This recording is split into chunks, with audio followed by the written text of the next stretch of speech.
está online conosco, participará pelo Zoom. Professor, um bom dia. Eu vou fazer a apresentação do professor e também do debatedor de hoje, que é o juiz federal Eurico Maiolino, que está aqui ao meu lado esquerdo. Então, professor Nelson Neri Júnior. Nelson Neri Júnior é professor titular da PUC de São Paulo e da Universidade Estadual Paulista, Júlio de Mesquita Filho. É professor livre-docente, doutor e mestre em Direito pela livre-docente, doutor e mestre em Direito pela Pontifícia Universidade Católica de São Paulo, PUC, doutor em Direito pela Fred Alexander Universität Erlangen. Eu não falo alemão. Mas aqui, essa aqui, quem tem que ler é o Mairan, que é um estudioso da língua. Coordenador do Núcleo de Direitos Difusos e Coletivos do Programa de Pós-Graduação em Direito da PUC de São Paulo. Professor colaborador permanente do Centro de Extensão Universitária e professor colaborador permanente do Instituto Brasiliense de Ensino e Pesquisa. É advogado, árbitro em arbitragens nacionais e internacionais, membro da Academia Paulista de Direito e da Academia Paulista de Letras Jurídicas. É coautor dos projetos, de diversos projetos de lei, dentre os quais se destaca a Lei de Ação Civil Pública, a 7.347 de 85, e o Código de Defesa do Consumidor, a Lei 1.078 de 90. Isso é um resumo, evidentemente, bem sintético mesmo, do livro do professor Nelson Neri Júnior, que é um dos mais brilhantes juristas do nosso país. Ele hoje falará sobre as questões sucessórias do Código de Processo Civil de 2015, e para debater este tema, tenho aqui ao meu lado o doutor Eurico Zequim Maiolino, juiz federal aqui da Terceira Região, doutor e mestre em Direito Constitucional pela Faculdade de Direito da Universidade de São Paulo, mesma instituição que concluiu pós-doutorado em Direito. É especialista em Direito Constitucional Aplicado pela Escola de Magistrados da Justiça Federal da Terceira Região. Foi auxiliar da presidência do tribunal no biênio 2020-2022. E antes de ingressar na magistratura federal, foi juiz de direito aqui em São Paulo. É membro do Centro Nacional de Inteligência da Justiça Federal e juiz auxiliar do Superior Tribunal de Justiça. Então, eu passo inicialmente, com alegria, cumprimentando mais uma vez a todas e a todos, passo a palavra ao professor Nelson Neri Júnior para a sua palestra. Professor, seja bem-vindo à nossa escola e o senhor está com a palavra.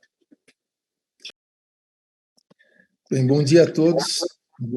Parece que agora resolvemos a questão do som.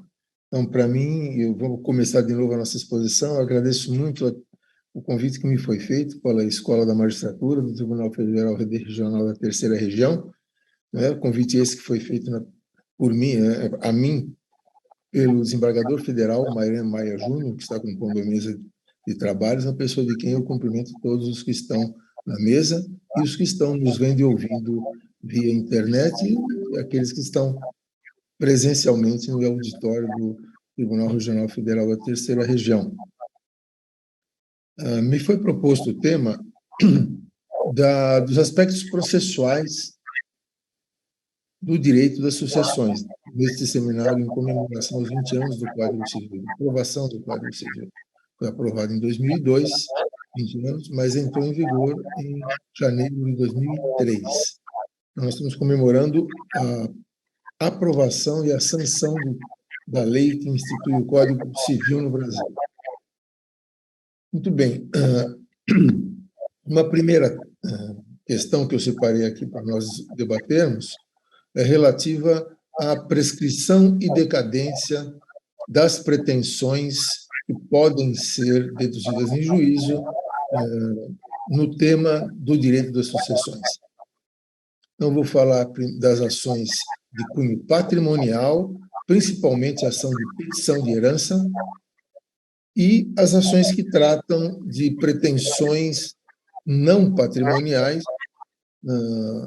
que são as ações de nulidade e de anulabilidade de atos e negócios jurídicos sob a égide do direito das sucessões.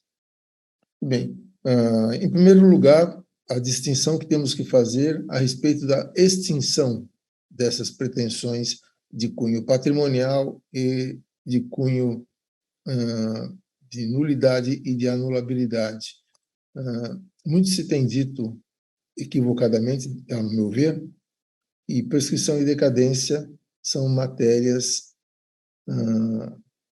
que significariam pena para aquele que não age a tempo e a modo para deduzir a sua pretensão, não é? Dormientibus non succurrit ius. Mas não é essa a função da prescrição e decadência, e sim de estabilização das relações jurídicas. Então, segurança jurídica e estabilização das relações jurídicas são o motivo pelo qual existem os institutos de extinção de direitos, tanto de direito material, como é o caso de prescrição e decadência, quanto de direito processual, que é o caso de perempção e de preclusão, por exemplo. Né? Mas, voltando aqui ao nosso tema, o Código Civil fez a distinção entre prescrição e decadência, observando o critério científico que foi dado à lume pelo professor Agnello Amorim, filho da Paraíba, escreveu um artigo importantíssimo, Critério Científico para distinguir prescrição de decadência e identificar as ações imprescritíveis. Esse é o título do artigo do professor Agnello Amorim, está publicado na RT, número 300. A gente sabe porque o número é redondo, é fácil de nós memorizarmos. E esse artigo foi replicado e repercutido em várias outras publicações, não é? Tanto nas doutrinas essenciais da RT, como na revista de Direito Processual da década de 60, que era dirigida pelo professor Alfredo Busaide, titular de Processo Civil, catedrático de Processo Civil da Faculdade de Direito da Universidade de São Paulo, e depois ministro da Justiça, ministro do Supremo Tribunal Federal. Então, ele dirigiu essa revista, que só teve 6 números, foi muito efêmera a duração dessa revista, mas que publicou trabalhos espetaculares no âmbito do direito processual, até hoje úteis e muito importantes dentro do direito processual. Muito bem, então o Agnello propôs esse critério, o Código Civil adotou. O que se extingue com prescrição e decadência? Nós sabemos que determinada pretensão ela é passível de extinção via prescrição quando ela tem natureza patrimonial.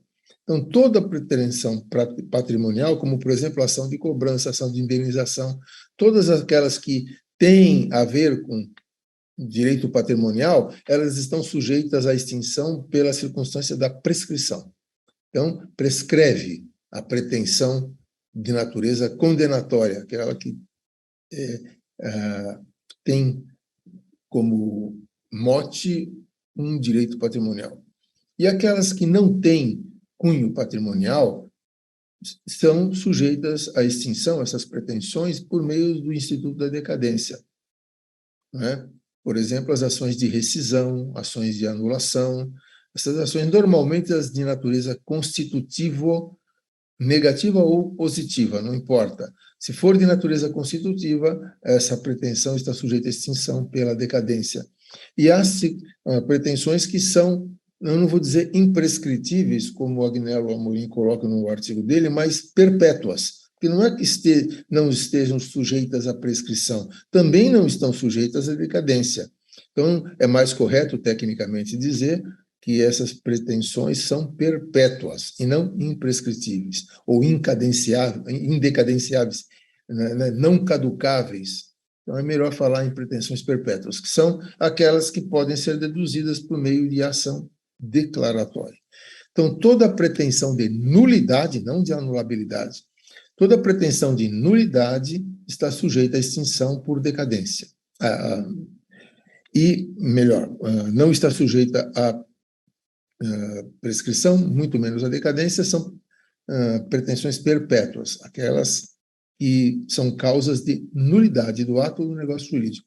As pretensões que são sujeitas à anulação, portanto, veiculando causas de anulabilidade, essas estão sempre sujeitas à decadência, não é? O Código Civil estabelece difusamente no seu corpo várias questões de anulabilidade aqui e acolá, e de nulidade também. E muitas vezes estabelece prazo, como o mais comum é o prazo de anulação dos atos de negócios jurídicos eivados de vício da vontade ou de vício social do negócio jurídico. Vício da vontade como erro, dolo, coação, ou vícios sociais do negócio jurídico, como fraude contra credores. Então, todas essas situações estão previstas no Código Civil como passíveis de decadência se não forem exercitadas essas pretensões em 4 anos. Então, é 4 anos o prazo de decadência da pretensão de anular um ato ou negócio jurídico pelos vícios da vontade ou vícios sociais. Está lá no artigo 178 do Código Civil. Mas, às vezes, a lei estabelece prazos aliás, situações de anulação, mas não prevê prazo. Então, existe uma regra, uma norma de encerramento, né, prevista no artigo 179 do Código Civil, que diz sempre que a lei estipular uma situação de anulabilidade, mas não disser qual é o prazo de exercício dessa pretensão de anulação, esse prazo será de 2 anos. Então, nós temos uma regra subsidiária que vale para toda e qualquer situação de sujeição à decadência, que, se não tiver prazo na lei para exercício da pretensão não patrimonial, né, causa de anulação do ato ou negócio jurídico, esse prazo será de 2 anos. Mas, digamos que a grande maioria das pretensões tem um prazo de decadência de 4 anos, por incidência do artigo 178 do Código Civil. Vamos transportar essa questão da decadência das ações de anulação e da perpetuidade das ações de nulidade para o nosso sistema do direito das sucessões. Mas, antes disso, temos que falar da prescrição. Então, as pretensões de natureza patrimonial sempre, vou enfatizar o advérbio, sempre prescrevem. Muitas vezes, o nosso Supremo Tribunal Federal tem apontado situações de pretensões patrimoniais, dando a elas a natureza de imprescritíveis, como, por exemplo, a indenização por dano ambiental, a indenização por ato de improbidade administrativa, e, com a devida vênia, o direito não tolera a pretensão patrimonial imprescritível. Isso não é possível no nosso direito. Houve uma interpretação, digamos assim, um pouco enviesada do artigo 37, parágrafo 4º da Constituição Federal pelo Supremo, quando ele declara, isso ele fez recentemente, a questão estava bastante tumultuada lá, e o Supremo decidiu que as ações de improbidade administrativa, onde houver dano ao erário, né, essas pretensões são imprescritíveis. Quer dizer, a prescrição é justamente para dar segurança jurídica. Os senhores já pensaram se um filho de um administrador público, ou um neto, ou um bisneto, daqui a 60, 80, 100 anos, ainda puder ser réu de uma ação de improbidade administrativa, de ato cometido pelo seu bisavô, pelo seu trisavô, ou pelo seu tetravô? Isso não tem o menor cabimento, data máxima vênia, né? Então, portanto, pretensão patrimonial, a teoria do direito e o princípio constitucional da segurança jurídica não tolera essa imprescritibilidade. Quando a Constituição quis que alguma situação fosse dada a ela de forma absolutamente excepcional a imprescritibilidade, a Constituição assim o determinou de forma expressa, como, por exemplo, crime de racismo, crime de genocídio, assim, etc. Lá está dito, na Constituição, de forma expressa, são imprescritíveis os crimes de racismo, etc. Mas, tirando isso, a Constituição não diz que é imprescritível qualquer outra pretensão patrimonial. Então, a ilação que o Supremo Tribunal Federal tira da Constituição, data máxima vênia, não encontra respaldo na própria Carta Magna. Como o Supremo é o órgão judicial que interpreta, por último, a Constituição Federal, nós temos que olhar esta decisão do Supremo, mas não deixar de criticá-la. Ela pode ter eficácia jurídica do ponto de vista de decisão judicial, é uma outra seara. Nós estamos aqui discutindo, em tese e academicamente, o que está certo e o que não está. Com devido respeito, o Supremo não acertou quando ele deu como imprescritível pretensão patrimonial, a data vênia. Mas, no nosso caso aqui, tem uma súmula do Supremo perfeitamente correta, que é a súmula 149, daquelas antigas do Supremo Tribunal Federal, súmula 149, essa não vinculante, súmula simples, que diz: é imprescritível a ação de investigação de paternidade, vírgula, mas não o é a de petição de herança, justamente porque a investigação de paternidade é uma ação de cunho declaratório, portanto, é perpétua realmente, e não é rescindível, não é para se dizer que ela está sujeita à decadência, não está, e ela não se extingue, ela é perpétua porque ela é declaratória. Né? E a petição de herança, eu estou pedindo o quê? Dinheiro, eu quero herança, então é de cunho patrimonial, essa prescreve.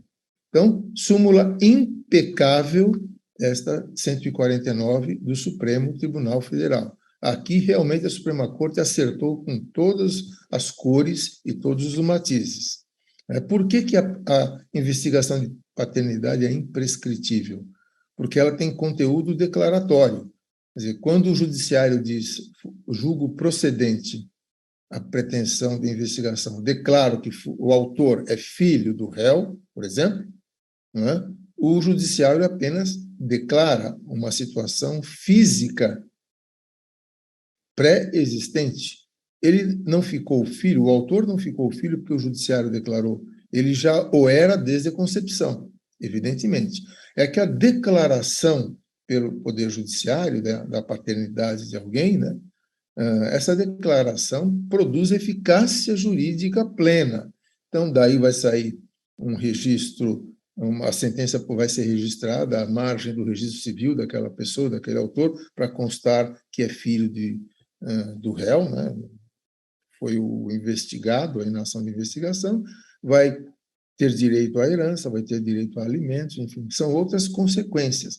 Daí a gente pode dizer, bom, então a sentença de procedência de uma ação de investigação ela é mista, que ela declara, portanto, essa pretensão é imprescritível, ou é perpétua, vamos dizer assim, ela declara que alguém é filho e depois produz alguns efeitos no mundo jurídico, como de cunho patrimonial, como alimentos, como herança, por exemplo, né? E também de cunho de parentesco, que vai ser registrada essa sentença à margem do registro civil. Muito bem. Então, transportando tudo isso para o nosso direito às sucessões, vamos examinar as situações que o Código Civil trata como de anulabilidade em matéria de direito às sucessões. O Código Civil diz que são anuláveis, por exemplo, o testamento, que é um ato de última vontade, então, sucessão testamentária, testamento pode ser anulável, ele é anulável nas situações mencionadas pelo artigo 1859 e 1909 do Código Civil, e aqui ele estabelece dois prazos distintos para a pretensão de anulação. Então, o artigo 1859 do Código Civil diz que caduca em 5 anos, prazo de 5 anos de decadência, a ação para impugnar a validade do testamento. A validade. Qualquer que seja a causa de invalidade do testamento, eu posso entrar com uma ação, deduzir pretensão anulatória desse testamento, alegando qualquer situação de invalidade, em geral, objeto não lícito, forma não prescrita em lei, agente não capaz, enfim, são as causas de invalidade do ato ou do negócio jurídico. O testamento é um negócio jurídico unilateral. Então, o Código Civil diz, a pretensão de impugnar, fala em impugnação, a validade do testamento tem que ser exercida em 4 anos, artigo 1800, em 5 anos, artigo 1859 do Código Civil. Contado, né, o dies a quo desse prazo de decadência de 5 anos é o registro do testamento. Registrado o testamento, esse é o dies a quo, o início do prazo de 5 anos para anular esse negócio jurídico testamentário, se inicia.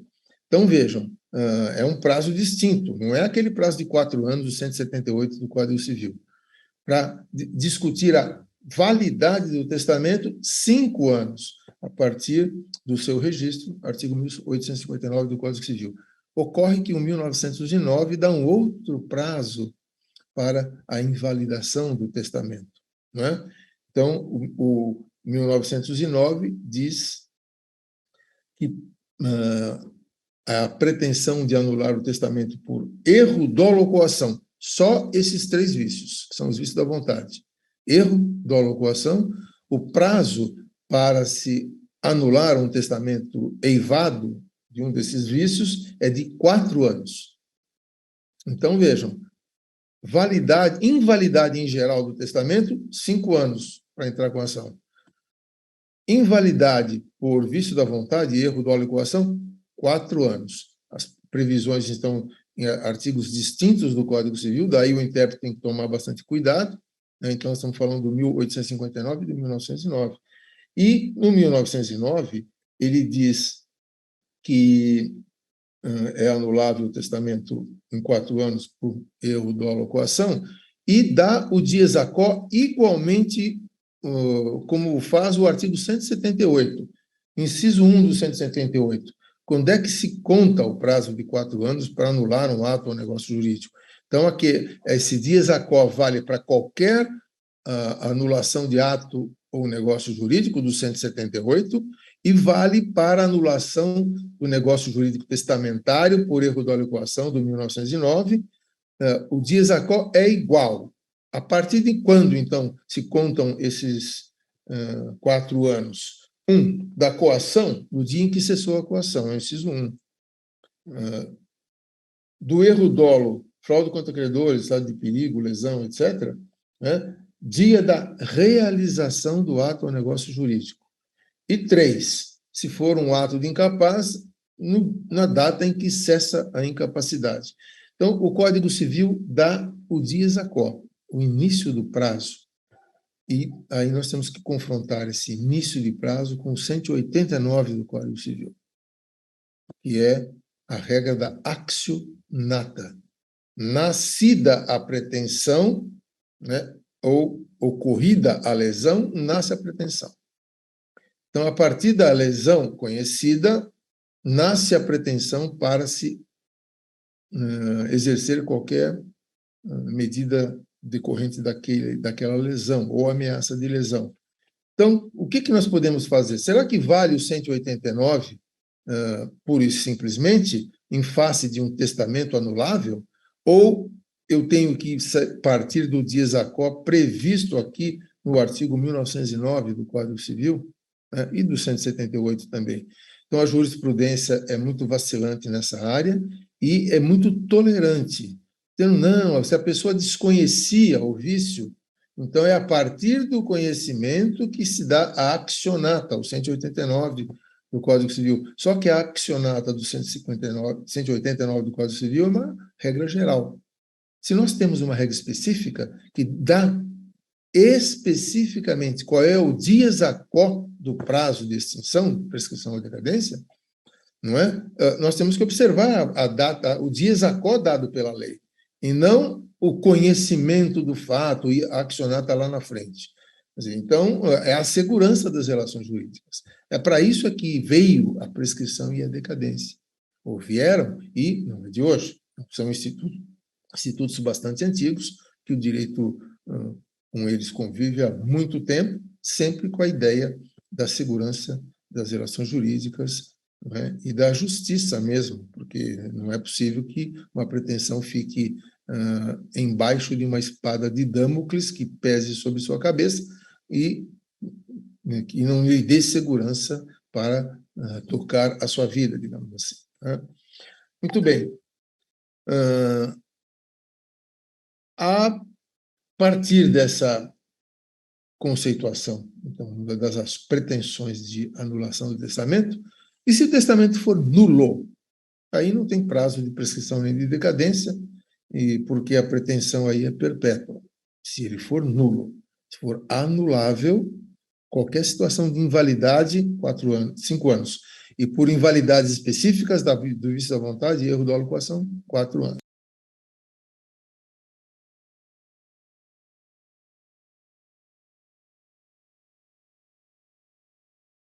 Existem algumas pretensões de nulidade ou de anulabilidade que estão ainda fora dessas questões do testamento? Perfeitamente. Nós temos aqui a anulabilidade da partilha, né, que tem a ver com o nosso direito às sucessões, né, e a partilha, prevista essa situação de anulação da partilha, tanto no Código Civil como no Código de Processo Civil. O Código de Processo Civil prevê o procedimento do inventário e consequências. Inventário, partilha, sonegados, né, sobre partilha, tudo isso tem previsão no CPC como regra de procedimento. Agora, as questões de direito material relativas a partilha, sonegados e sobre partilha estão no Código Civil. Então, é preciso conjugar os dois diplomas para nós analisarmos situações que versem sobre essa questão de partilha, nulidade ou anulabilidade. Então, a partilha ela pode ser anulada também pelos vícios da vontade normalmente já considerados aqui no 178 do Código Civil. Essa anulação da partilha está prevista no artigo 657 do Código Civil, né? E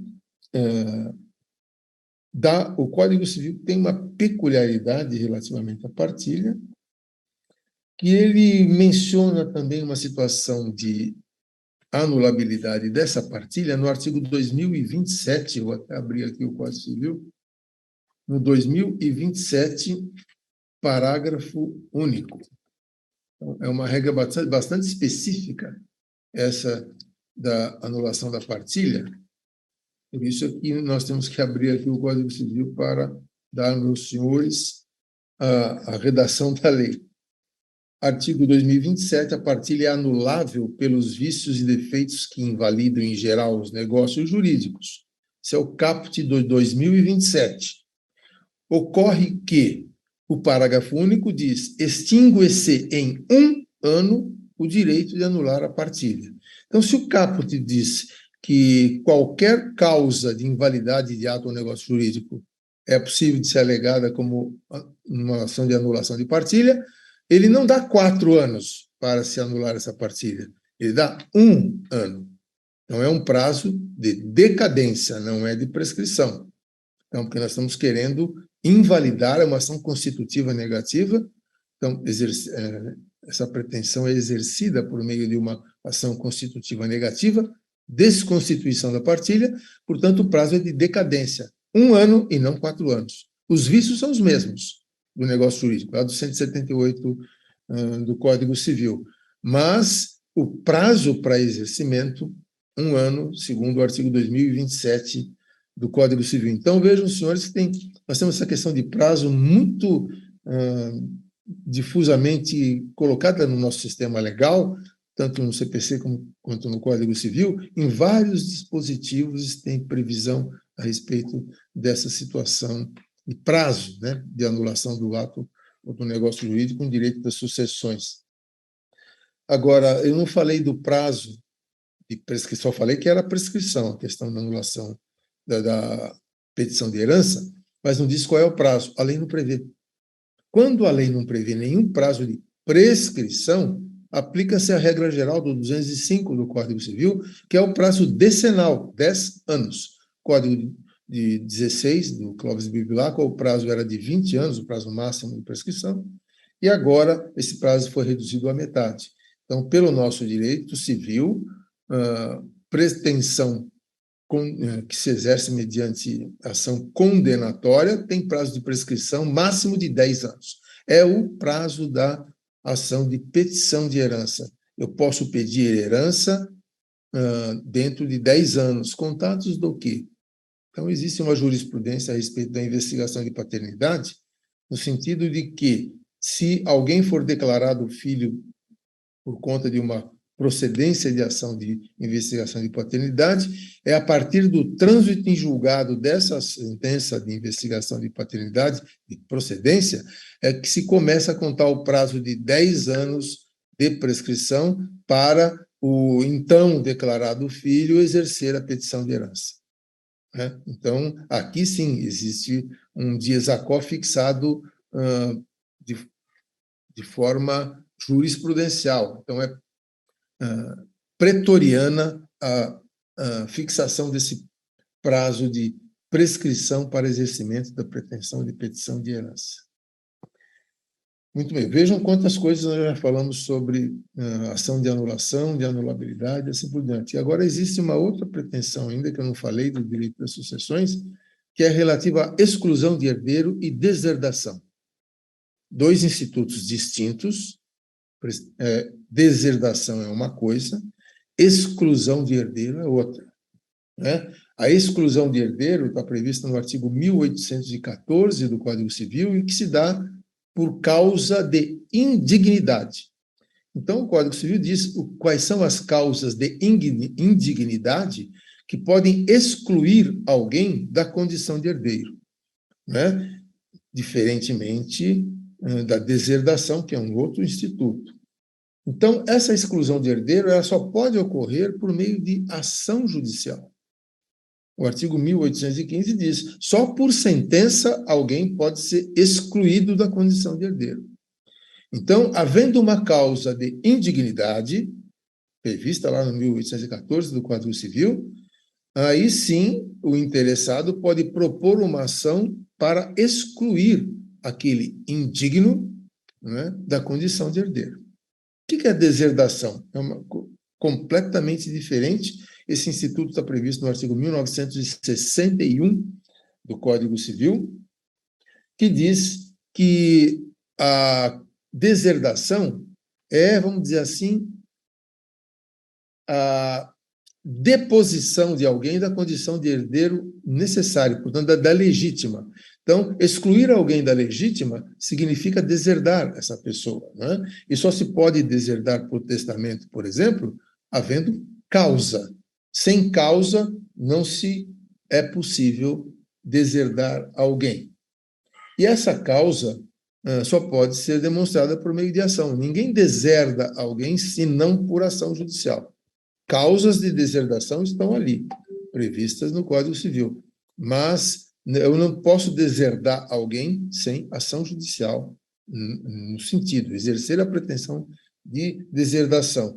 E o Código Civil menciona, no artigo 1964, que o ônus da prova da causa de deserdação é daquele herdeiro que se beneficia com a deserdação do outro herdeiro. Então, se está dizendo sobre o ônus da prova, evidentemente não é outra conclusão, senão que só se pode fazer isso por meio de ação judicial. Então, exclusão de herdeiro e deserdação só por meio de ação judicial é que se consegue. Então, 1815 do Código Civil e 1961 do Código Civil. Primeiro, exclusão de herdeiro. O segundo, deserdação. Então, o herdeiro instituído na deserdação é que tem o ônus de provar a causa mencionada pelo testador, de deserdação desse herdeiro, da sua legítima. Muito bem. Eu gostaria de falar agora a vocês a respeito da ação de sonegados. O que é sonegados? A ação de sonegados é aquela que tem por finalidade trazer outros bens que não foram mencionados no inventário. Pelo inventariante nas primeiras declarações ou por outro herdeiro, também não foi trazido esse bem ao inventário, então ele ficou sem ser inventariado, sem ser distribuído para os herdeiros ou legatários. Não é? Então, esse bem que ficou fora, ele pode ser objeto de duas pretensões. Uma, pretensão de sonegados. Um dos herdeiros aponta que o inventariante, ou quem de direito, não levou aquele bem. Então, ele quer que seja mencionado esse bem como integrante do espólio, não é? E aquele que sonegou, que tinha o dever de trazer esse bem ao inventário, mas não trouxe, esse sonegador tem que ficar de fora da divisão desse bem que foi sonegado. Então, existe a pena de sonegados prevista no artigo 1992 do Código Civil, que diz que o sonegador, não é, ele perde o direito daquele bem que foi sonegado, a sua parte naquele bem, né, na herança, então não vai para ele. Então, é uma pena que se aplica àquele que sonegou. Diferentemente, é uma situação de sobrepartilha. Sobrepartilha é uma outra coisa. Quer dizer, aquele bem que não é que foi sonegado, ele não entrou por outra razão dentro da partilha, seja porque foi adquirido posterior, veio a se saber que foi adquirido um direito que não estava constando do inventário, etc. Então, isso vai ser sobrepartilhado. Então, os herdeiros também deverão receber o seu quinhão nesse bem que vai ser objeto de sobrepartilha. É possível inventário negativo? Sim. O Código de Processo Civil prevê lá nos artigos 610 e seguintes que, havendo interesse processual, tem que dizer por que você quer um inventário negativo. Porque inventário só de coisas positivas. Não existe herança negativa. Herança são os bens positivos deixados pelo autor da herança, pelo decujus, né? Então, se não deixou nada, não tem herança. Mas então por que inventário negativo? Eu tenho que demonstrar o interesse processual. Eu preciso de uma declaração de que não tem bens, judicial, etc., por A, B ou C razão. Se demonstrar, o autor demonstrar que existe um interesse processual, ele pode sim pleitear judicialmente ou até por escritura pública uma declaração de inventário negativo, né? Muito bem, eu estava falando em inventário e pode ser feito judicialmente, pode ser feito extrajudicialmente. Eu posso também, já que nós estamos falando das ações de anulação, eu posso anular um inventário, uma partilha feita por escritura pública, né? Ou será que eu só posso entrar com a ação de anulação de partilha se tiver sido judicial essa partilha? Qualquer que seja a forma do inventário, judicial ou extrajudicial, por escritura pública, né, do notário, é possível, sim, a ação de anulação da partilha, perfeitamente, sem nenhum problema. Não é pelo fato de ter sido feita por escritura pública que não comporta uma ação de anulação. E, mais importante ainda que seja amigável, né, esse inventário ou essa partilha, é possível, sim, haver uma ação de anulação dessa partilha nos casos e nas causas previstas na lei. Muito bem, o nosso direito prevê que a ação de sonegados, que é, na verdade, uma ação de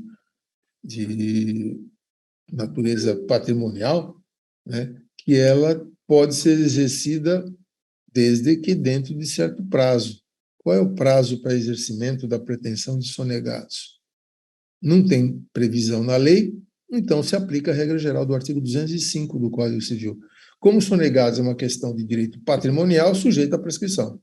Então, prescrição, não tem prazo previsto em lei? A regra geral da prescrição, não havendo prazo, 10 anos. Artigo 205 do Código Civil. É o prazo que se tem para o exercimento de uma ação de sonegados, né? Muito bem. E importante dizer agora, na questão de... nós estamos falando do inventário, legado, subpartilha, etc., e esse inventário ele vai fazer com que haja uma reunião, uma aglutinação do patrimônio que o morto deixou para ser dividido entre os herdeiros e legatários. Bem, esse inventário, o prazo, o procedimento para que seja exercido está no Código de Processo Civil, nos artigos 610 e diante. Agora, uma questão processual relativa ao inventário, questão extremamente delicada e importante. Qual é o juízo competente para processar e julgar esta ação de inventário? Portanto, dizer que a ação de inventário é uma ação, um procedimento de natureza contenciosa. Existe uma lide, portanto, tem uma sentença no inventário que é proferida pelo juiz da causa, né? O inventário, então, é processado no juízo, diz a lei, vou até repetir o termo aqui da lei, o inventário é feito no juízo onde os bens se situam, os bens do morto, né? É lá que é feito o inventário. Artigo 1796 do Código Civil, a competência do inventário é feita no juízo competente no lugar da sucessão. Onde que é o lugar da sucessão? A sucessão se abre com a morte do decujus, aquele que deixou o patrimônio. Então, o lugar do falecimento, que é o lugar da abertura da sucessão. Então, esse é o lugar do foro, onde deve ser processado o inventário. E se houver bens nesse inventário, bens imóveis situados em lugar diferente daquele onde houve a abertura da sucessão, onde houve a morte do decujus, nenhum problema. A competência continua sendo do lugar onde houve o falecimento, que vai, então, arrecadar no inventário bens que estão por todo o Brasil. Eu disse por todo o Brasil, porque bens fora do Brasil não são aqui inventariáveis. Então, é importante essa questão, vou mencionar aqui para vocês, os artigos 8º e 10º da Lei de Introdução às Normas do Direito Brasileiro, a LINDB, né, que primeiro distingue e conceitua o que são bens, e depois diz onde esses bens estão, qual é o juízo competente para fazer o inventário, né, quando o morto deixa bens no exterior. Então, importante dizer que o Brasil adota um sistema da pluralidade dos juízos sucessórios, do ponto de vista de competência. Então, qual é o juízo competente para o inventário de bens deixados no exterior? A pessoa falece no Brasil, abre-se aqui um inventário, juízo da sucessão, né?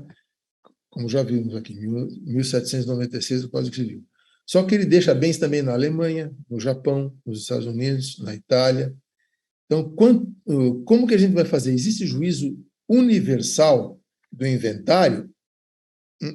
Não existe. Então, o Brasil não adota a universalidade do juízo da sucessão. O Brasil adota a pluralidade do juízo da sucessão. Então, o que significa isso? Existirão tantos inventários fora do Brasil quantos forem os países em que o morto deixou bens, né? Não importa se sejam bens móveis ou imóveis, né? Dependendo do país em que esses bens se encontram, é o direito de lá, portanto, lex rei site, que vai reger essa matéria. E a competência também é do lugar onde eles se encontram, bens móveis ou imóveis. Então, aí já é fórum rei site. Então, existe o fórum rei site, que é igual ao lex rei site, significa bens existentes, morto no Brasil, deixou bens na Alemanha, o bem vai ser inventariado na Alemanha, de acordo com a lei da Alemanha. Mas ele também deixou bem nos Estados Unidos. Esse bem dos Estados Unidos vai ser inventariado nos Estados Unidos, segundo a lei norte-americana. E, portanto, o juiz brasileiro não tem jurisdição para dispor ou decidir a respeito de bens do morto no Brasil, né, que deixa esses bens no exterior. O governo brasileiro não pode ter influência em nada, e muito menos a justiça brasileira. Então, não há jurisdição do juiz do inventário brasileiro, o juiz da sucessão do Brasil, Não há jurisdição para ele determinar o que quer que seja a respeito de bens do morto que se encontram no exterior. E aí vem a segunda parte do raciocínio. Bom, então podemos compensar com a legítima, com a, etc., quanto que ele deixou lá fora, então vamos somar aqui, fazer. Se não são inventariáveis no Brasil, não entram nem na legítima e nem na parte. Não há compensação. Não pode entrar esse bem no cômputo do patrimônio do morto no inventário feito aqui no Brasil. Então, vocês me dirão, mas então isso é injusto, porque ele deixa bens no Brasil e do exterior. Eu não posso compensar aqui porque ele deixou lá um bem para o João, e aqui no Brasil tem bem para Maria. Então, se o bem do João for maior, não pode haver uma compensação? Não, porque tudo que é bem que se encontra no Brasil é inventariável no Brasil, ponto final. Aquele inventário termina, não tem compensação, não tem legítimo, não tem nada do exterior. O bem que o morto deixou no exterior, é lá que vai ser feito o inventário. Então, se a lei daquele país onde se encontra o bem permitir legítima ou não permitir legítima, tudo a lei do país é que vai determinar onde se encontra o bem, né? A lei daquele país que vai determinar quais são as regras. É lex rei sitter. Onde é que estão situados os bens? É a lei desse lugar que vai reger. E a competência do juízo também desse mesmo lugar, né? E existe o STJ discutiu essa matéria, o Supremo Tribunal Federal discutiu essa matéria, então há várias questões e vários precedentes desses dois importantíssimos tribunais do país. Primeiro, por que o Supremo? Porque competia ao Supremo, antes da reforma constitucional, competia a ele homologar sentença estrangeira, por exemplo, né? E então, por isso que e julgar matéria de lei federal. Antes de 1988, de 5 de outubro de 88, data da Constituição, né, competia ao Supremo julgar não só questões que versassem sobre ofensa à Constituição, como também questões que versassem sobre ofensa à lei federal. Não existia essa dicotomia que tem hoje na Constituição de 88, de matéria federal, quem decide dar a última palavra é o STJ, matéria constitucional, quem dá a última palavra é o Supremo. Antes era tudo o Supremo. Então, com a criação do STJ, né, então houve a dicotomia, se criou o recurso especial para discutir matéria federal no STJ, e se manteve o extraordinário, só que diminuta a sua abrangência. Antes, o extraordinário versava sobre Constituição e lei federal, hoje o extraordinário só versa sobre Constituição. Então, por isso que tem decisões do Supremo a respeito desse tema de inventário, competência, bens do exterior, etc. E a menção do Supremo aqui, ela foi acolhida, essa tese da pluralidade dos juízes sucessórios, foi acolhida pelo Supremo, inclusive em matéria, tinha a ver com uma questão da Alemanha. Exatamente, eu mencionei a Alemanha como exemplo, e é uma das questões que foi tratada pelo Supremo Tribunal Federal. Bens da Alemanha se inventariam lá, e bens que estão no Brasil se inventariam aqui. Dicotomia, portanto, pluralidade de juízos sucessórios. Essa foi a decisão do Supremo. E o STJ claudicou. Na década de 90, tem um acordo do ministro Salvo de Figueiredo dizendo o contrário, interpretando o antigo artigo 89 do CPC 73, dizendo que o juízo do inventário era universal. Essa foi a decisão do STJ naquela altura, mas que foi modificada pela jurisprudência posterior do STJ, e eu menciono aqui um acordo super importante da terceira turma, relatado pelo ministro Marco Aurélio Belize, que é o acordo do recurso especial 1.362.400 de São Paulo, que foi julgado em 28 de 4 de 2015, votação unânime, e está no Diário da Justiça da União, eletrônico, de 5 de junho de 2015. Esse acordo está extremamente bem fundamentado, ele é bem extenso, né, bem robusto, no sentido da dicotomia ou da pluralidade dos juízos sucessórios pelo direito brasileiro, né? Então, tirada e superou, portanto, aquela jurisprudência anterior, do acordo do ministro Salvo de Figueiredo Teixeira. É importante dizer que o ministro Salvo entendia pela universalidade do juízo da sucessão. Posteriormente, o próprio STJ, um acordo do ministro Rafael de Barros Monteiro, entendeu o contrário, pluralidade, e agora o ministro Belize, em 2015, deu essa decisão, digamos, sacramentando a tese da pluralidade do juízo sucessório. Né? E tem sido acompanhado, tem acórdão dele mesmo posterior e de outros ministros, no sentido da pluralidade dos juízos sucessórios.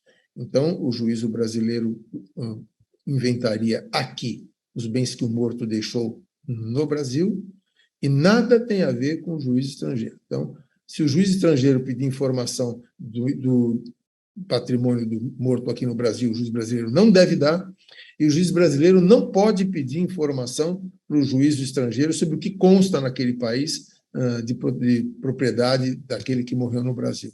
Também não pode. Então, se ele não pode inventariar, o que é curiosidade judicial? Não existe. Então, o juiz aqui não pode ter curiosidade de saber o que existe lá fora, nem de lá fora querer ter a curiosidade do que existe aqui no Brasil a respeito de determinada pessoa que morreu.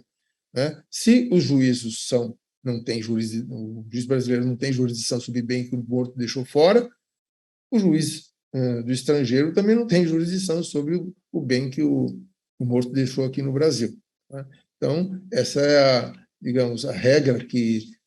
e é super importante isso, e as pessoas não dão muita, digamos assim, muita atenção para essa questão de competência, juízo sucessório, porque aí isso tem a ver com sonegação, por exemplo. Se tem uma ação de sonegados no Brasil, alguém entra com uma ação de sonegados, olha, o inventariante não mencionou um bem que deixou nas Ilhas Cayman, lá um paraíso fiscal. Entra com ação de sonegados. É improcedente. Não sonegou nada. Quer dizer, bem do exterior tem que ficar no exterior. O juízo de lá da situação do bem é que vai inventariá-lo, né? Chega a notícia da morte aqui no Brasil de alguém que tem bens lá nas Ilhas Cayman, o juiz das Ilhas Cayman abre o inventário lá, né, segundo a lei de lá. Quer dizer, o evento morte ele fica sabendo porque vai a informação do Brasil para lá. Mas lá é que ele vai abrir esse inventário. Não tem nada a ver com o bem que o morto deixou no Brasil, e o juiz brasileiro não tem nada a ver com o bem que o morto deixou no exterior. Né? Portanto, não tem compensação, e se for ação de sonegados ajuizada no Brasil, ela é improcedente, essa pretensão de sonegados, porque não houve sonegação. Né? Porque o inventariante do Brasil não é obrigado a mencionar neste inventário do Brasil bens que se encontram no exterior. Né? Então, se ele não tem obrigação de mencionar, porque não é inventariável no Brasil, não sonegou nada. Então, pretensão de sonegação improcedente. Bom, eu gostaria de agradecer muito a atenção que todos vocês me dispensaram nessa manhã, dizer da minha alegria de poder voltar à Escola da Magistratura do Tribunal Regional Federal da Terceira Região. Convite que me foi feito, eu aceitei com muita honra, e sempre que for intimado pelo Tribunal Regional Federal da Terceira Região, não precisarei comparecer aqui à escola debaixo de vara, virei espontaneamente fazer exposição aqui a vocês. Então, muito obrigado pela atenção, e agora a gente vai ouvir, então, as intervenções do prezado doutor Eurico Sequim Maiolino, juiz federal, que falará em seguida. Muito obrigado, senhor presidente. Bom dia. O senhor nos ouve agora, professor? Perfeito. Bom, inicialmente agradecer o convite que me foi feito pelo Dr. Mairan e dizer da honra de poder estar aqui com ele, a quem eu tive o prazer de acompanhar na qualidade de auxiliar nos últimos 2 anos, e também compartilhar essa mesa com o professor Nelson Neri, que é mestre de todos nós e cujas obras são utilizadas nas nossas decisões, no nosso dia a dia e com muita frequência. E, ao mesmo tempo, também um desafio falar depois de uma intervenção tão minuciosa e tão qualificada do professor Nelson Neri.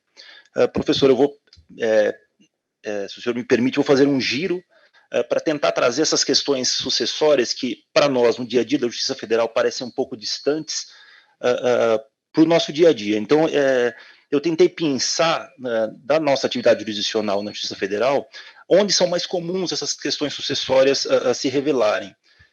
E muitas das vezes, então, elas aparecem muito mais em questões processuais difusas no meio do processo, em incidentes processuais, e que nós temos que nos debruçar sobre essas questões relacionadas à sucessão. Não é da nossa competência o julgamento de todas essas ações às quais o senhor se referiu, mas também nós temos, não é incomum no nosso dia a dia nós nos depararmos com questões relacionadas ao direito sucessório. Eu procurei pensar, então, algumas questões notadamente relacionadas à matéria previdenciária e de execução fiscal. No direito previdenciário, então, nós temos que deitar olhos sobre o artigo 112 da 8.213, e pela característica dos feitos de natureza previdenciária, pelo tipo de parte desses feitos, são pessoas ou muito idosas que procuram aposentadorias, revisões de aposentadorias, ou pessoas que têm algum tipo de enfermidade, buscam benefício por incapacidade. Não é incomum que nós tenhamos que nos deparar sobre questões relacionadas à sucessão nesse tipo de processo. E há um dispositivo específico sobre isso na Lei 8.213, que é o artigo 112, que diz que os valores não recebidos em vida pelo segurado deverão ser, então, pagos aos dependentes habilitados a receber a pensão por morte, ou, então, aos sucessores, segundo a lei civil. E traz mais uma questão que é importante, independentemente de inventário ou rolamento. Então, o que se faz é conferir ao próprio juiz do processo a competência para decidir a quem vai se destinar esse patrimônio, porque os valores não recebidos em vida do segurado compõem o patrimônio desse segurado, mas eles serão destinados de uma maneira um pouco diferente daquela ordem estabelecida pelo Código Civil, caso haja dependentes habilitados. Então, o que surge é um incidente e por vezes, essa questão relacionada aos dependentes requer prova do suporte fático para reconhecimento ou não daquele dependente. Eu me refiro, por exemplo, ao caso do companheiro. Então, o companheiro, a necessidade de comprovação de uma situação fática para que nós possamos reconhecer aquela pessoa como companheira e, então, ser destinada a ele o produto não recebido em vida pelo segurado. Então, é uma questão incidental a ser decidida no processo previdenciário, que diz respeito à qualificação daquela pessoa que alega ser companheiro ou companheira do segurado falecido por recebimento desses valores. Isso, por vezes, é muito simples e, por vezes, não é tão simples. Há necessidade de uma dilação probatória ali para comprovação daquela qualidade dependente, que pode, eventualmente, até contradizer algo que pode ser decidido no juízo civil, no juízo de família, em relação ao reconhecimento da união estável. Então, é uma questão que, às vezes, surge mesmo um certo ruído em relação a isso. Normalmente, os juízes já avançam para o reconhecimento dessa qualidade, e se não houver dependente habilitado, então, observando a ordem de vocação hereditária estabelecida na legislação civil, para que esse valor a que tem direito, que compõe o patrimônio do segurado, seja pago aos seus dependentes ou sucessores. Então, essa é uma questão, e sobre essa questão, o STJ teve oportunidade em duas questões importantes que dizem muito respeito ao nosso dia a dia, que é o caso de ações que envolvem benefício de prestação continuada e revisionais de benefícios de segurados que já faleceram. Então, em relação ao primeiro, benefício de prestação continuada, então, o STJ reconheceu que, embora seja um benefício de caráter personalíssimo, os valores que seriam devidos até o óbito do segurado compõem um patrimônio, e, consequentemente, é um patrimônio transmissível, e que é possível, então, que que os sucessores avancem para o recebimento desse valor. Também observada aí a ordem estabelecida pelo 112 da 8.213, que dá prevalência aos dependentes habilitados à pensão por morte e, em segundo lugar, então, aos sucessores previstos na legislação civil. E uma outra questão também que o CJ já decidiu em caráter repetitivo é a possibilidade da revisional de aposentadoria de segurado morto. Então, nesse ponto, a STJ reconheceu que o beneficiário da pensão por morte do benefício originário tem legitimidade para requerer por direito próprio a revisão da aposentadoria daquele que faleceu, porque isso vai ter reflexos no valor da pensão do benefício derivado. Então, ele também reconheceu essa legitimidade e também na forma aplicando a ordem estabelecida pelo 112 da 8.213, observando, então, o caráter prioritário dos dependentes habilitados à pensão por morte e, em segundo lugar, dos dependentes dos sucessores previstos na legislação civil. Então, são algumas questões interessantes em matéria previdenciária que se referem às sucessões, e também mais um outro ponto interessante que diz respeito, que é mais um tipo de ação que não é incomum, principalmente pelo tempo de duração dos processos de execução fiscal, que é a questão da sucessão dos contribuintes no redirecionamento das execuções fiscais. Então, o STJ também tem uma interpretação nesse sentido de que somente é possível o redirecionamento da execução fiscal desde que tenha havido a citação do contribuinte que faleceu. Então, se houve a citação do contribuinte e por ser uma responsabilidade pessoal, a possibilidade de redirecionamento da citação, aí sim para o espólio, para os herdeiros, mas não admite se não houver a citação desse contribuinte que faleceu. Oi? Então, a questão toda que se coloca aqui também, que envolve o direito sucessório, é que o próprio patrimônio que garantiria a dívida do segurado, que convolada, então, em herança, depois do segurado, perdão, do contribuinte convolado, então, em herança, também seria sobre essa herança, seria a responsabilidade pelo pagamento dos tributos devidos. Então, não há esse marco processual em relação à citação, talvez não devesse tirar da herança a responsabilidade por esse pagamento. Houve estabelecimento desse marco, mas o patrimônio, enquanto em vida, que respondia pelo pagamento desses tributos, convolado em herança também passa a responder pelo pagamento desses tributos, mas a interpretação do STJ nesse sentido é que não tendo havido a citação, então, não é possível esse redirecionamento. E aqui eu faço referência também ao entendimento do Dr. Mairan, nos votos relativos a essa matéria na sexta turma, que ele pontua exatamente essa divergência em relação ao que deveria ter sido interpretado pelo STJ ao estabelecer esse marco da citação como possibilidade de redirecionamento das execuções fiscais, no caso dos administradores, né, que já faleceram antes da citação. Bom, procurei pensar algumas questões, então, aqui relativas a essa matéria de sucessões que fazem parte do nosso dia a dia, né? Então, nós não temos competência para julgar essas ações, inventários e ações relacionadas às sucessões, mas nós temos que nos deparar também diariamente em relação a isso. Então, foi isso, eu quis fazer um giro para a prática mesmo, para a gente poder ver que, como no nosso dia a dia, nós também temos nos deparado com isso e como isso impacta no nosso trabalho, notadamente em algumas das matérias em relação às quais nós trabalhamos diariamente. Então, eram mais ou menos essas observações que eu queria trazer. Eu queria fazer uma pergunta. Pois não, o desembargador Mairan quer fazer uma pergunta.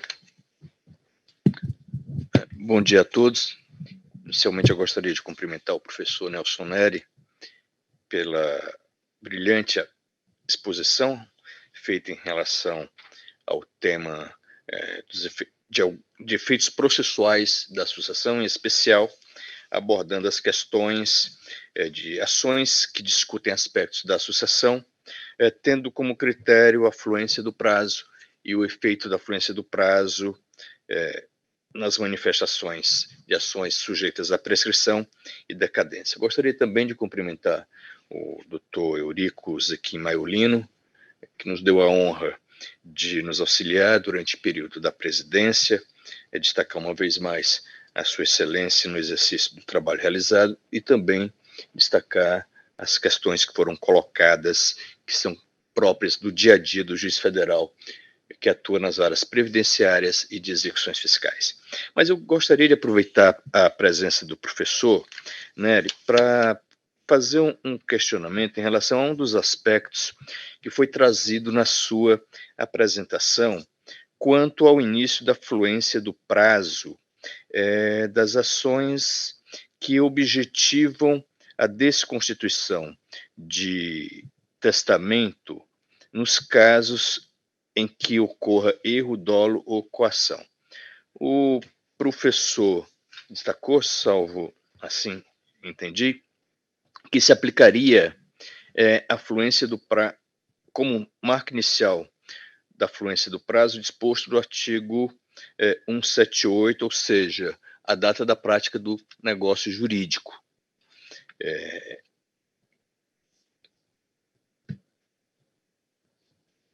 O termo inicial, considerando a possibilidade da ação de anulação ser proposta pelo testador, guardaria bastante coerência, já que o testador tinha ciência da prática do erro, dolo ou da coação. Mas o artigo 177 do Código Civil confere legitimidade aos interessados para a propositura da ação anulatória do testamento. Nesse sentido, também, a princípio, eles teriam legitimidade para propor ação anulatória de testamento, também, eventualmente, elaborado com vícios em relação à vontade manifestada, seja o erro, dolo ou a coação. E nessas hipóteses, a partir de quando, então, se iniciaria o prazo para a propositura de eventual ação de anulabilidade, já que os herdeiros, em razão do caráter, digamos assim, sigiloso ou privado do testamento, podem até desconhecer da qualidade de herdeiro testamentário e, a princípio, teriam interesse jurídico em discutir eventual, digamos, disposição testamentária prevista, principalmente se fosse um herdeiro legítimo e que estivesse sendo prejudicado em função da deixa testamentária. E só toma conhecimento do testamento quando da abertura do testamento em função da sucessão. Vamos supor que tivesse, no caso, um testamento cerrado, né, ou mesmo um testamento particular que ficou guardado até em posse da pessoa que coagiu o testador ou que o induziu em erro ou dolo ou na posse de terceiros e é posteriormente apresentado quando da abertura da sucessão. Na opinião do professor, nesses casos, quando se iniciaria o prazo para eventual propositura da ação de anulabilidade? Essa é a primeira pergunta que eu faço. A segunda pergunta diz respeito a uma das questões trazidas pelo Eurico, é justamente o aspecto da legitimidade para responder pelos débitos tributários. Nós sabemos que, com a abertura da sucessão, transmitem-se aos herdeiros o patrimônio do de cujo. O patrimônio é composto pelo ativo e pelo passivo. A nossa lei limita a responsabilidade dos débitos às forças da herança, mas o patrimônio, aliás, o patrimônio já de acordo com a previsão do 316 do Código Civil e também do Código de Processo Civil, é a garantia dos credores, inclusive do credor aí fazendário, do fisco. Então, a questão é o seguinte: a posição do Superior Tribunal de Justiça adota como marco temporal para definir legitimidade para responder pelos débitos tributários a citação. Nós sabemos que o direcionamento do sócio gerente se dá tão somente naqueles casos previstos em lei. Então, vamos supor que tenhamos a configuração de uma hipótese em que deva ocorrer o redirecionamento da execução ao administrador, ao sócio-gerente, para responder pelos débitos tributários. Muito bem. Proposta a citação, proposta a execução, citado o devedor, admite-se, então, o prosseguimento da execução, porque não há a rigor uma modificação da legitimidade. O contribuinte continua sendo o responsável, não o contribuinte é a empresa, mas o responsável continua sendo o sócio falecido, porque não há transferência da responsabilidade para os herdeiros. Os herdeiros não são responsáveis. O que ocorre é o fenômeno da garantia patrimonial que residia sobre o patrimônio titularizado pelo sócio falecido e que deva ainda responder pelo débito tributário aí em caso. Então, nós temos a seguinte situação. Se tiver havido a citação do sócio falecido, admite-se a continuidade da execução para fins de atingir o patrimônio, no caso aqui, a herança, tal como prevê na lei, que irá responder pelo débito nos seus limites. Agora, se não tiver sido ainda proposta a execução, ou se tiver sido proposta a execução e não tiver sido efetuada a citação, porque nós sabemos que muitas vezes há um hiato temporal muito grande entre a propositura da execução e a citação, quem responderia? Qual seria o patrimônio que seria sujeito à satisfação do crédito tributário? Ou o crédito tributário ficaria insatisfeito? Posição do professor, abusando da sua boa vontade e do conhecimento em relação a essas duas questões. Muito obrigado. Professor? Não sei se estão me ouvindo. Estão me ouvindo? Sim. Ótimo. Então, muito obrigado pelas intervenções. O doutor Eurico fez intervenções muito importantes e pontuais sobre a atividade do juiz federal nessa matéria, principalmente previdenciária e tributária. E o doutor Mairan intervém também falando sobre prazos de anulação de testamento, ação de anulação de testamento, e a questão da legitimidade para responder por débito tributário. Bem, testamento. O artigo 1909 prevê que o testamento pode ser anulado por erro, dolo ou coação, e que se extingue, parágrafo único diz que se extingue em 4 anos o direito de anular a disposição testamentária, né, vida por erro, dolo ou coação, e se for deduzida essa ação de anulação por qualquer interessado, como prevê o 177 do Código Civil, mencionado pelo desembargador Mairan, diz a parte final do parágrafo único do 1909 do Código Civil, que se conta a partir de quando o interessado tiver conhecimento do vício. Então, aqui nós entramos, sim, na teoria da accionata do artigo 189 do Código Civil, que é nascida a lesão, aí dali nasce a pretensão também de o direito de impugnar essa lesão, né? Enfim, então, aí o interessado, sabendo qual é o prazo, o conhecimento, o vício que está falando, desculpe, ele tendo conhecimento do vício, a partir desse conhecimento, quanto ao prazo de desacordo, o prazo de decadência para anular esse testamento. Evidentemente que a observação do Dr. Maran é pertinente e correta, né, como sempre, né, no sentido de fazer uma simbiose em uma interpretação conjunta do 1909, do 178 e do 177 e 189 do Código Civil. Todos esses dispositivos de lei levam à conclusão de que se conta o prazo de 4 anos para se anular um testamento por erro, dolo ou coação. Primeiro, a partir da cessação da coação, isso é um desacordo mencionado lá no 178.1 do Código Civil, mas também parágrafo único in fine do 1909, a partir de quando o interessado tiver conhecimento desse vício. Porque para o interessado, só quando ele sabe que existe um vício é que ele pode entrar com a ação, né? Então, essa é a nossa manifestação sobre o primeiro questionamento do desembargador Mairan Maia. Com relação ao segundo, né, o desembargador Mairan Maia ficou com alguma perplexidade. Então, quer dizer que o crédito fica insatisfeito se der aquela situação que ele já mencionou, não foi feita ainda a citação, ajuizada a execução fiscal, mas demora para fazer a citação. Então, como é que fica? O crédito tributário é insatisfeito? Quer dizer, Eu gostava muito da intervenção do professor Arruda Alvim, que às vezes, diante de certas perplexidades, ele dizia: pode não ser justo, mas é direito. O direito nem sempre é justo e a lei nem sempre é justa.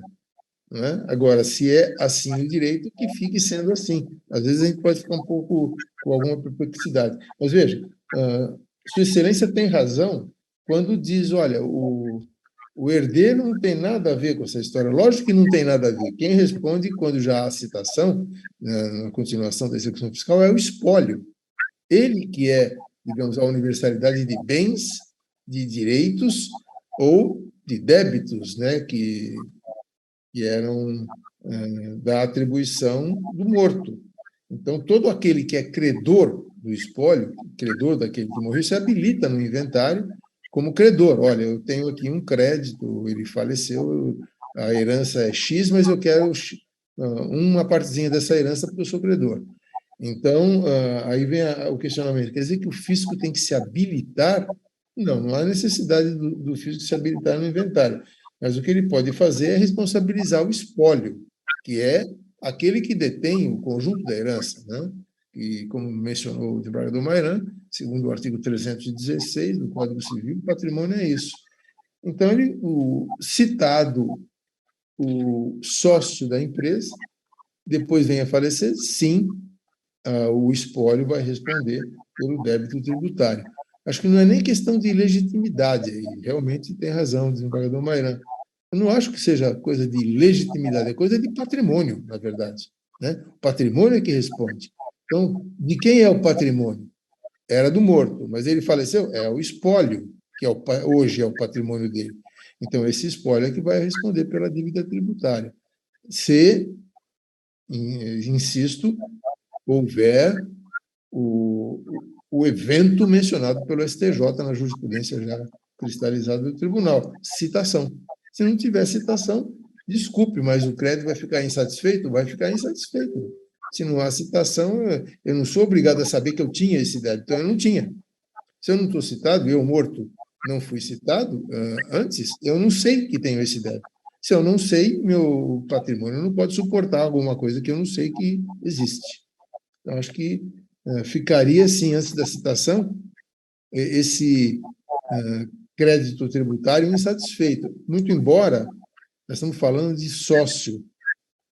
A empresa que responde deve ser o contribuinte que deve responder com o seu patrimônio pelo débito fiscal, né?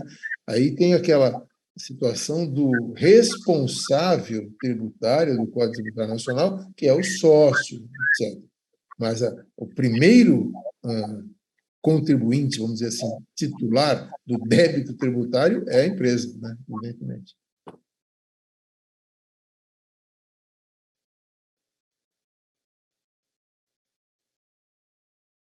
Ok.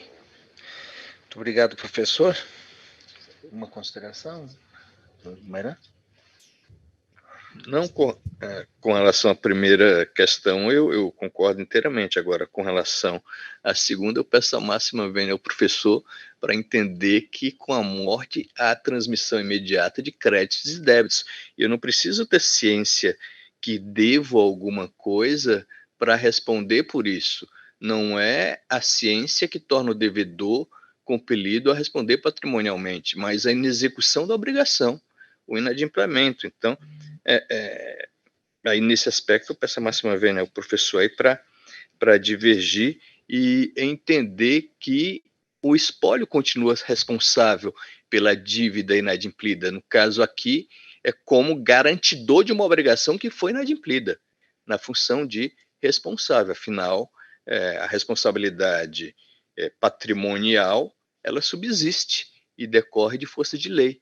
Então, não é a morte que, no caso aí, iria extinguir a responsabilidade de uma obrigação surgida ex lege, né?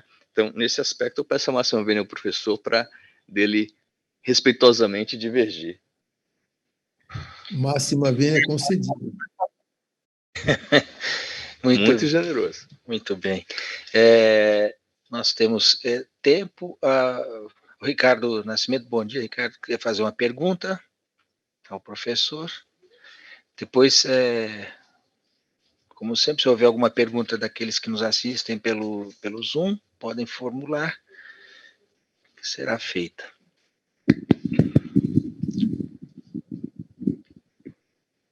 Bom dia a todos.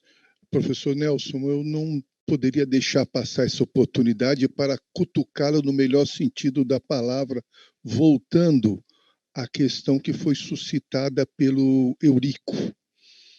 Nós temos uma regra sucessória previdenciária, que inicialmente o artigo 112 era destinado àquele resíduo de aposentadoria que fica quando a pessoa falece. Ela falece no dia 15 e tem uns 15 dias de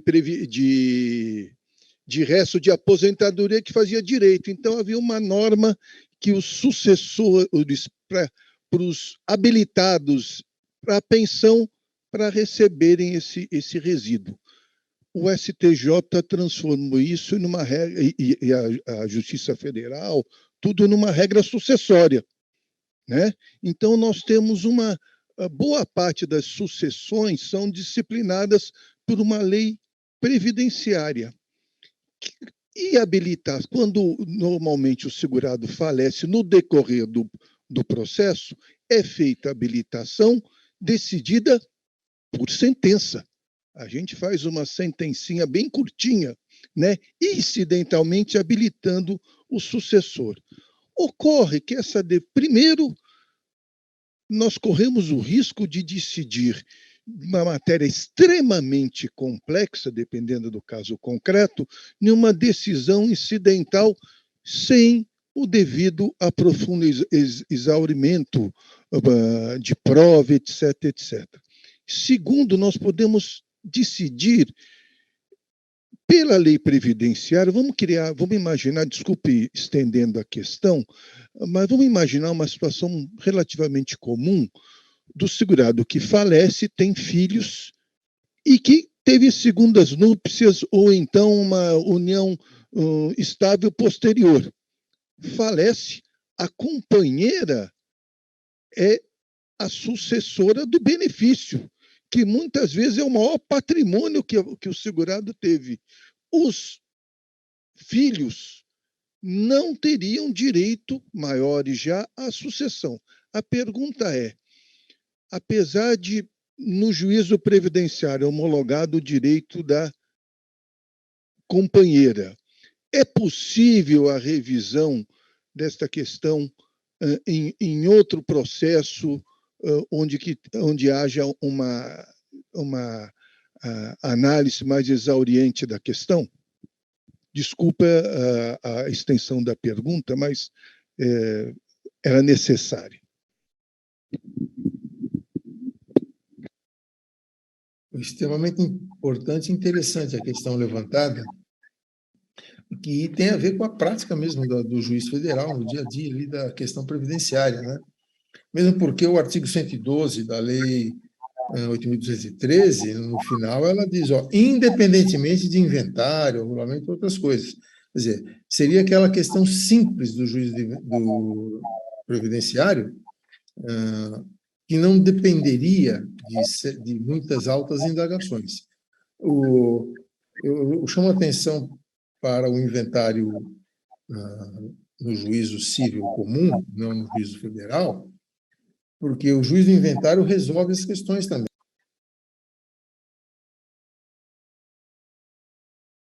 Havendo questão complexa ou de autoindagação, o juízo do inventário civil manda para as vias ordinárias. Fala, espera um pouquinho, está muito complicado aqui, vamos remeter os interessados às vias ordinárias, eles vão lá discutir numa ação X ou Y e depois voltam aqui ao inventário já decidido quem que é o herdeiro, quem que não é, quem que é o beneficiário daquele bem ou quem não é, né? Então, isso existe também no juízo civil, né, para dar um conforto para o juiz federal, que as complicações não são só ali, né? No civil também tem, e não é o juiz do inventário, veja, que é o competente para resolver questões da herança, às vezes não é ele que tem que decidir, ele manda para as vias ordinárias. Quando é muito mais simples, ele resolve ali mesmo.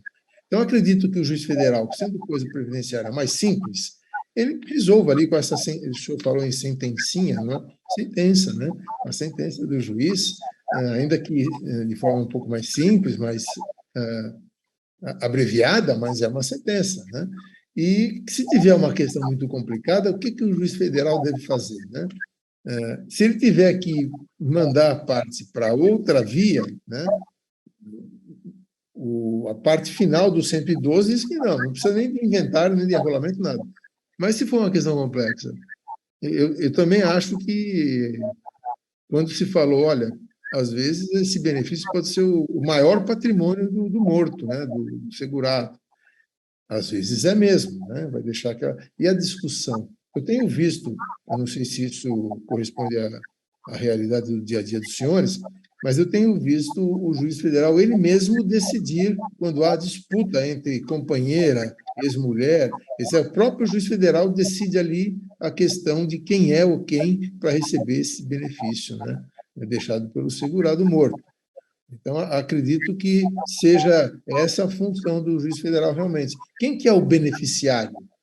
Se ele não existir, aí nós vamos para os sucessores, que é o que diz a lei lá no 112, né? Mas, por enquanto, é o beneficiário. Então, o INSS tem condição de dizer quem é o beneficiário. Se ele não está dizendo e o juiz está com essa questão para ser decidida, ele decide quem é o beneficiário dos próprios autos ali que estão ao seu exame. Não é? Como disse o nosso querido magistrado, faz uma sentença ali a respeito dessa matéria. Mas eu acho que é realmente isso, né? Que pode sim o juiz federal decidir sobre quem é o beneficiário que vai receber aquilo que deixado pelo morto, né? Segurado. Muito bem. Temos mais uma pergunta aqui no auditório. Há perguntas do... Tá. Então, vamos ouvir-a.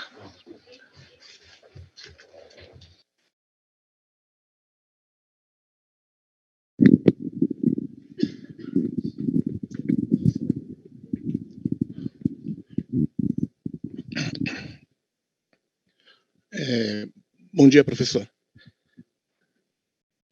Eu sou servidor. Eu queria saber como que fica uma situação. Nós temos eu vou dar bem sintético a questão, porque senão fica uma execução fiscal. O credor faleceu, ele foi citado, ele era o responsável, ele era o diretor da empresa, ele já está como responsável pelo débito, e a fazenda informa que o credor morreu e que foi aberto um inventário, e nós verificamos aqui também que o inventário está encerrado. Ele quer que a fazenda seja trazida, vamos dizer, seja citada a inventariante para responder pelos débitos, pelo valor até o valor compatível, né? Que eu faço?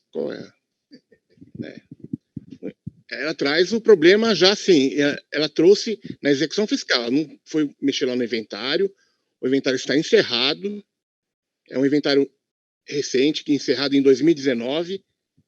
Qual a solução? Realmente a questão é muito importante e, digamos, do dia a dia mesmo, né? Mas, veja, quando o inventário está encerrado, tudo já não tem mais espólio. Foi encerrado o inventário, não tem mais espólio. Por que não tem espólio? Porque tudo que existia de positivo no inventário já foi distribuído. Cada herdeiro ficou com o seu guinhão lá, o herdeiro, etc. Né? Então, nesse caso, terão que responder todos os herdeiros. Né? Aí não tem outra saída. Aí sim, desembargador Maran, é uma questão de legitimidade, me parece. Porque se o espólio não existe mais, se fosse o espólio ainda, digamos, não dividido, ainda o inventário está correndo, tudo bem, o espólio responde pela dívida tributária, não tem problema nenhum. Agora, encerrado o espólio, o inventário for arquivado, os herdeiros são as partes legítimas que devem responder essa execução fiscal. Então, acho que deverá sim ser chamado cada um dos herdeiros, se tiver um herdeiro só, e não é inventariante. E o servidor, na hora de fazer a pergunta, disse, olha, então o que eu faço? Tem a inventariante não existe mais, porque terminou o espólio. Ela foi administradora de uma massa de bens que já foi distribuída. Então, não existe mais espólio. Então, não existe mais inventariante. Então, se tiver alguma responsabilidade, tem que ser do herdeiro. Então, ele, herdeiro, tem que ser citado. Ah, mas tem 10 herdeiros, tem que citar os 10. Né? Agora, existe solidariedade? Eu posso citar só um para responder sobre tudo, etc. Questão de solidariedade, como sabemos, o Código Civil diz que só existe solidariedade se tiver previsão expressa na lei ou se decorrer de um acerto das partes em matéria contratual. Senão, não tem solidariedade. Né? Então, precisaria ver se na parte tributária, eu não estou com isso de cabeça, então os senhores aqui têm o dia a dia da execução fiscal poderiam dizer com muito mais propriedade do que eu, não é? Se houver uma previsão de solidariedade no Código Tributário ou na lei tributária específica que está tratando da matéria, tudo bem, pode ser citado um herdeiro só para ele responder pelo Código Tributário nessa execução fiscal. Se não tiver essa previsão de solidariedade, tem que citar todos os herdeiros para que eles venham aqui na execução fiscal responder, cada um com a sua parte. Aí. Muito bem. Temos alguma pergunta, Mariana? Sim, temos sim. Eu vou ler, são duas perguntas. Pergunta aqui do pessoal do Zoom. A primeira é da Marisete Sabina Duarte. Vou ler a pergunta. Bom dia a todos. Parabenizo a todos os palestrantes pela excelente palestra. Gostaria de perguntar ao professor Nelson, no caso da companheira entrar com pedido do divórcio e no andar do processo o companheiro falecer, e nesse momento ela pede para extinguir o processo de divórcio para não perder o benefício. Como fica esta situação se separados de fato estavam por um período de menos de um ano? Marisete, aqui no caso ela continua companheira, porque ela entrou com divórcio, separada de fato há menos de um ano, mas ela não deixa de estar na condição de companheira ainda, porque como é que ela pode pedir o divórcio se ela não é companheira? Só pode pedir o divórcio se for, né, casado ou estiver em união estável, senão não é possível. Então, se ela está ainda em união estável ou casada, o divórcio não foi ainda concedido, a separação de fato aí não importa, eu acho que a condição civil dela é de casada ou de convivente na união estável. Né? Então, ela pode sim, né? Ela não vai perder o benefício, ela é beneficiária. Muito bem. Mais alguma pergunta, Maria? Temos mais uma. É do Ricardo Gonçalves de Castro, China. Bom dia a todos. Indago aos professores sobre a questão dos criptoativos. Qual a posição deles a respeito da definição do juízo competente para conhecer de sua partilha, ou seja, como definir o lugar da coisa quanto a esses ativos? Doutor Eurico? Professor, eu estava na esperança que o senhor respondesse, viu?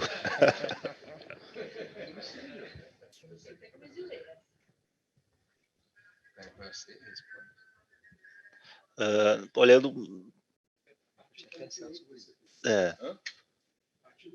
É o domicílio. Bom dia. Eu também parabenizo pela palestra. E eu responderia a essa pergunta com o artigo 48 do CPC, que diz que, está aqui, compete ao juízo do domicílio. Olha lá, o foro de domicílio do autor da herança no Brasil é o competente para o inventário, a partilha, a arrecadação, o cumprimento de disposições. E eu só complementaria que o artigo 10 da Lei de Introdução às Normas de Direito Brasileiro estabelece justamente o mesmo critério, é o domicílio. Onde for o domicílio do falecido, lá será feita a apuração de toda a herança, incluindo os bens digitais. Certo. E nessa mesma linha, o artigo 1785 do Código Civil diz que a competência para o processamento é do último domicílio do autor da herança. Então, temos esse conjunto de artigos para confortar o espírito de quem perguntou. Eu só acrescentaria, porque a pergunta foi feita pelo juiz federal Ricardo China, que participou recentemente de cursos sobre apreensão de criptoativos, que é um tema extremamente sensível, difícil, e até porque a pergunta que se faz é: aonde estão esses criptoativos? Aí é outra pergunta. Então, é outra pergunta. Essa eu não sei responder. Não, tudo bem, mas porque eu compreendo a pergunta, perfeitamente a pergunta do China, porque ela não é de simples resposta.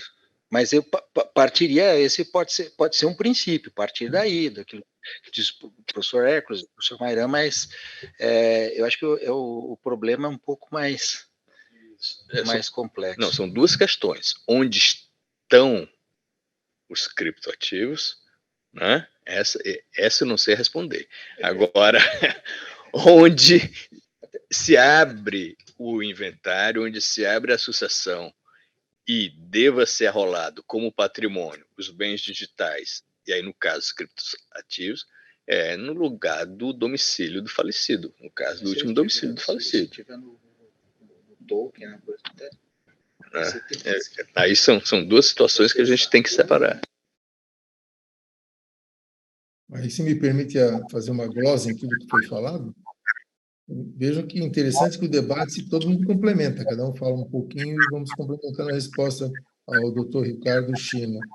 Mas, quando eu falei na exposição sobre bens localizados no exterior, então, ainda que a pessoa tenha falecido no Brasil, sim, artigo 48 do CPC, o artigo 10 da LINDB, como mencionou o desembargador Mairan, ok, o último domicílio do falecido é Brasil, aqui vai ser aberto o inventário, mas se tiver um criptoativo em instituição localizada no Brasil, ok, esse criptoativo vai integrar aqui o inventário, né, o espólio, porque é um bem de propriedade do falecido. Agora, se tiver um criptoativo fora do Brasil, localizado numa instituição dos Estados Unidos, não sei onde, não é? Então, o inventário brasileiro não pode tratar desse criptoativo localizado no exterior. Aí é a Lex Reissita e o Fórum Reissita. Vai ter que ser inventariado onde estiver localizado esse criptoativo. Sim. Aí, então, o doutor China vai ter que procurar um pouco melhor para poder definir onde é que vai ser inventariado. Mais alguma pergunta, Mariana? Não mais? Ainda temos... chegou mais uma pergunta. Ele quer resolver o problema dele aqui. Mais um?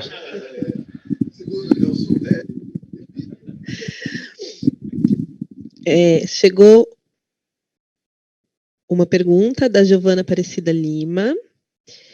Bom dia a todos. Gostaria de saber como proceder em caso de óbito no processo previdenciário, no cumprimento de sentença, quando havendo vários filhos, um deles, intimado, não demonstra interesse em se habilitar nos autos.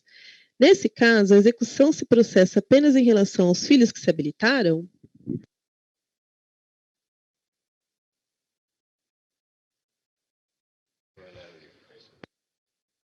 Quem responde?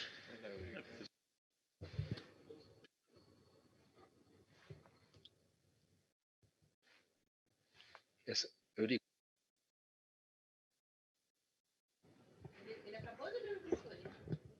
O senhor quer falar, professor? O senhor vai se manifestar? O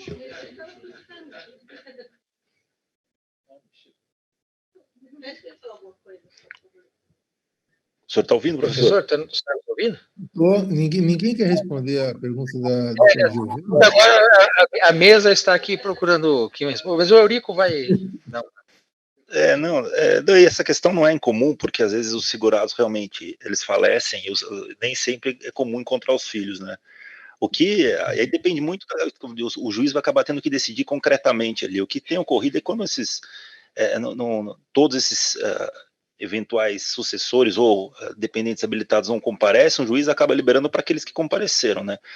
Alguns outros acabam reservando, mas isso daí fica um problema insolúvel lá, um valor vinculado ao processo. Eu creio que, não havendo, não encontrado esse dependente ou esse herdeiro, o juiz tem que decidir a destinação desse valor para aqueles que compareceram no processo. Evidentemente que há ali uma atividade cognitiva em relação à tentativa de intimação, de citação, e nós dispomos de alguns sistemas que nos auxiliam nisso para encontrar esses